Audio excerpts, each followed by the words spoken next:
going, everyone? We're here with Laine today in his 09 WRX. He's been a long-time customer with Toge Tuning, and we're here to have a look at his car.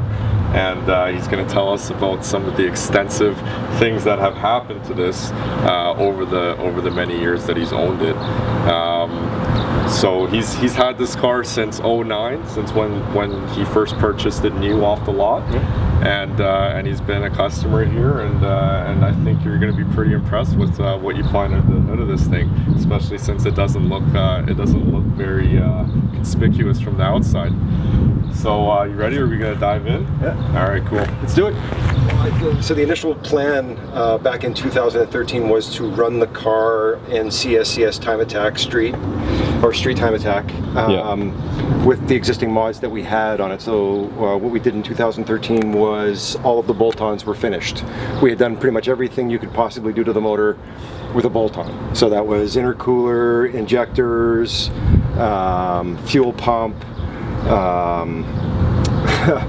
blow-off valve, turbo, and then everything else for the exhaust and the suspension. And the suspension we had done AST. So pretty much the approach that I had taken up until about 2013 was to just build up the handling of the vehicle, not really focus too much on power, even though I had 320 wheel horsepower just with the stock motor and the bolt-ons that I had done. So I had done a VF52 conversion, which brought it up to the 265 spec. And then I had, of course, changed the intercooler to a larger Process West top mount. What prompted me to build the motor was, after that first kind of season of CSCS in 2013, I wanted to build more power.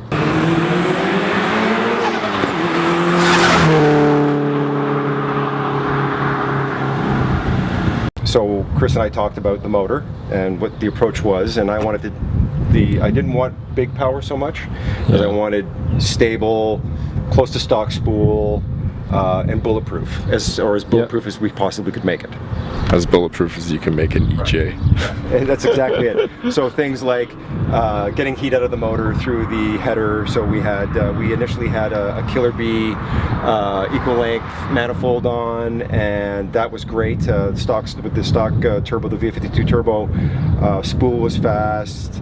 Power was surprisingly good. The power band wasn't huge, but what we had done was we stayed with equal length when we went to the BorgWarner 7163 Full-Race kit.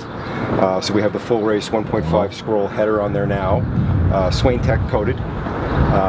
Yeah, the Swain Tech stuff is pretty interesting. Yeah, it's actually pretty it's pretty cool what it does. So Swain Tech is it's this white coating right here, and it's got the same texture as like maybe a grip tape. Yeah. A worn out grip tape from like a skateboard. Yeah. And what that does, I guess Laine could attest to it, is it gives you a little bit more surface area. Right. It gives you more surface area, and it also actually acts as an insulator. Now, this type of thermal coating is from a company called Swain Tech in the US, and the coating is White Lightning, and it's designed to actually provide you with a thermal barrier, so it keeps temperatures where they belong, where you want them. So if you want to have cold inside your intercooler piping, you want to keep it there. You want to keep temperature change and effect from the actual heating up of the motor as low as possible. So Swain Tech actually rejects heat and contains it. We have it on the turbo as well. Yeah. So the turbo and the exhaust manifold. Yeah, the turbo is kind of small right there. There's this little snail-looking thing right here. Yeah. And it goes into the downpipe, which we've also had Swain Tech white lighting coating. Yeah. So Swain Tech everything. Yeah. Sweet.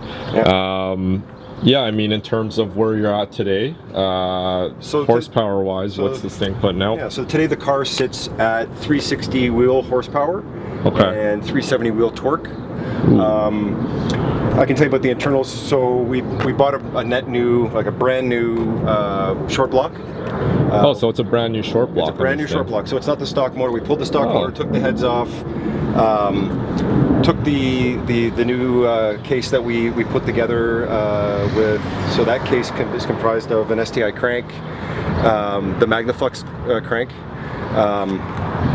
And it has, no, sorry, not MagnaFlux, it's inducted, which was, they changed their hardening process at Subaru.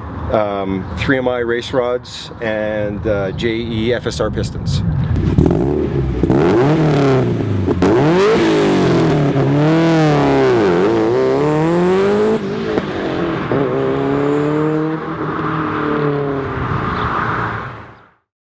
Sasha's really been probably the best tuner I've ever dealt with. I've dealt with a number of tuners before Chris took over building, before Chris opened his shop.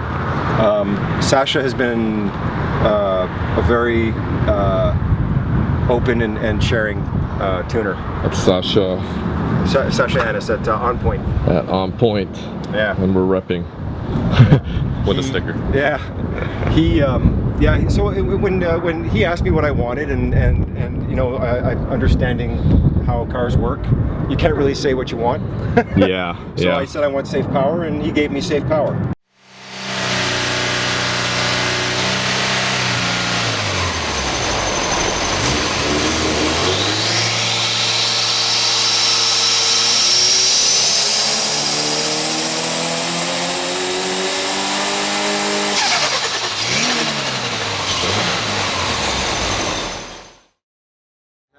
I've done the 04 STi brake conversion, Brembo conversion.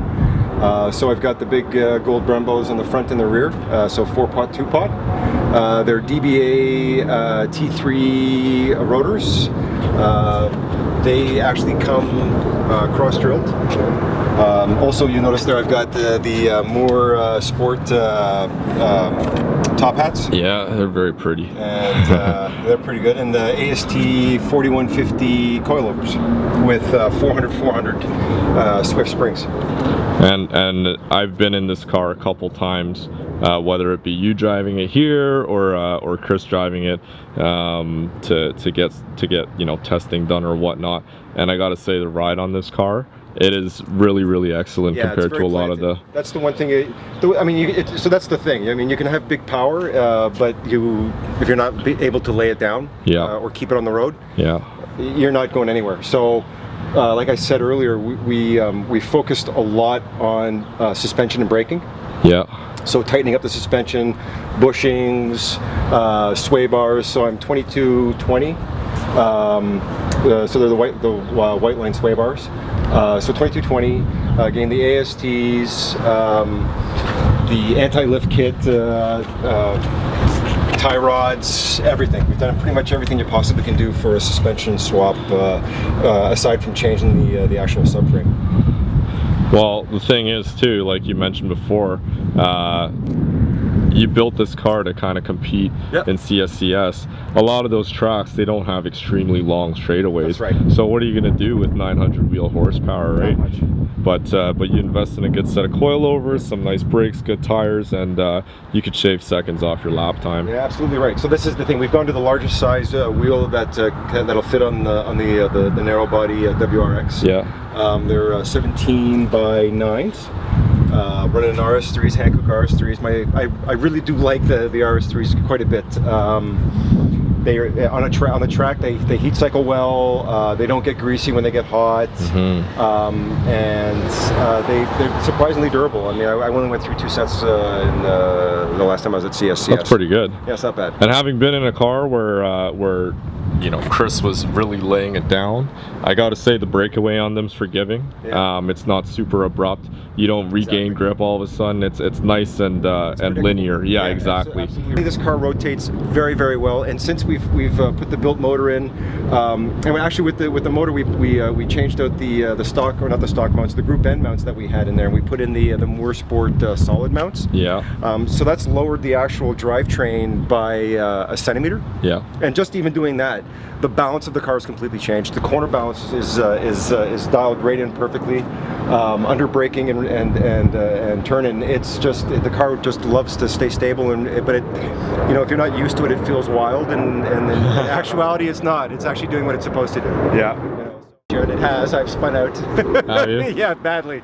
The first time I was on the track, I took it 360. So I did a 720. So, oh wow. Yeah, and Chris was in the car with me at the time, so he was shocked a little. But it didn't discourage you. But it didn't discourage me at all. It made me realize how crappy a driver I was, and that you know, it was time to start focusing on the more important things, which are driver mod. Practice. Practice. Practice. Practice. Practice. Practice. Practice is good.